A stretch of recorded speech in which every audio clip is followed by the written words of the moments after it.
All right, let's talk about money. Today we are going to cut through all the noise and build the ultimate guide to your finances. We've taken the best advice out there, mashed it all together, and created one clear, actionable path forward for you. I mean, does this feel familiar? You're just buried under this avalanche of financial tips and tricks and so-called gurus. It can feel like you need a PhD just to manage your own paycheck. But you know what? It really doesn't have to be that complicated. So, yeah, we did the heavy lifting for you. We dug into some of the clearest, most powerful financial explainers out there to boil it all down to the core wisdom. Think of this as your map to financial clarity. And our journey, it doesn't start with numbers. It starts with your mind. That's right. Before we even touch a budget, an app, or a single number, we have to start with the most important piece of the puzzle, your mindset. Because honestly, how you think about money fundamentally shapes every single decision you make with it. This right here, this is probably the single most powerful idea to start with. It's not about restriction, it's about focus. You can absolutely have that amazing vacation, or that beautiful home, or the freedom to change careers. You just can't have it all at the same time.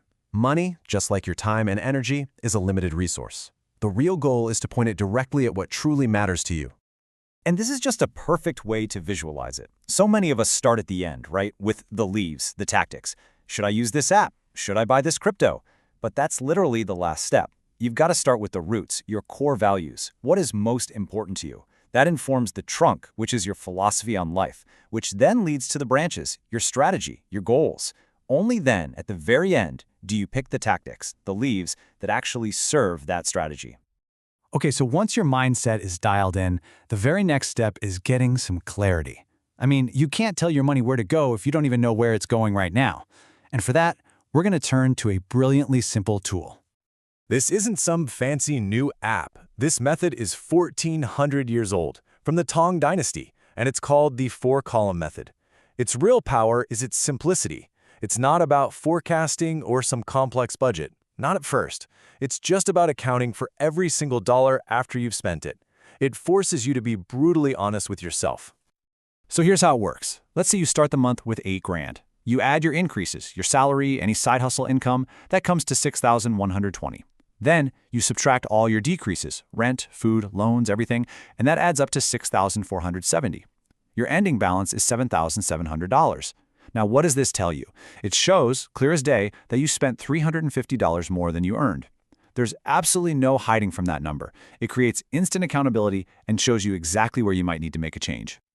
Okay, with that newfound clarity, you can start to actually organize your financial life. This next framework simplifies everything into 5 core pillars. It covers basically every financial activity you'll ever do. First up, earning. This is the foundation of everything, right? Your job, your business, any investments that are spitting out income. The main goal here is to grow and diversify these sources over time so you can build a much more stable financial base.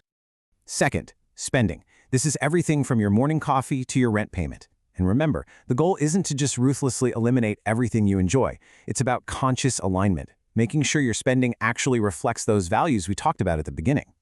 Third, saving. This means you're intentionally putting money aside for specific goals.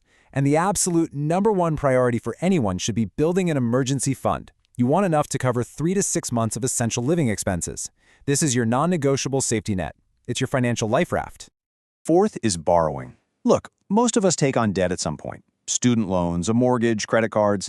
The key is to manage it wisely. That means aggressively paying down any high-interest debt and really understanding when borrowing is a useful tool versus when it's a dangerous trap. And number 5, investing.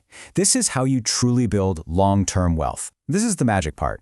Investing is putting your money to work so it starts earning money for you, harnessing that incredible power of compound interest to fund your big goals like retirement. All right, now that we have the framework, let's play a little defense. A huge part of being successful with money is just avoiding the common mistakes and the psychological traps that drain our bank accounts, often without us even realizing it. So what's this number? $330. That's the average amount Americans overpay for car insurance every single year. And why? Usually it's just blind loyalty or not wanting to spend a single hour shopping around for better rates. It is a classic example of just leaving free money on the table. We have all been there. You've got a wedding, a big event, and you feel this pressure to buy a brand new outfit. But then you wear it once, and it just sits in your closet collecting dust. A simple rule can save you hundreds. If you can't honestly see yourself wearing it at least a few more times, just let it go. A big 60% off sign feels like you're winning, doesn't it? Retailers know this.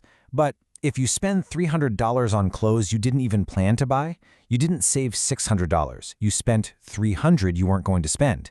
Unless it was something you were already planning to buy, a sale is just a marketing tactic to get your money.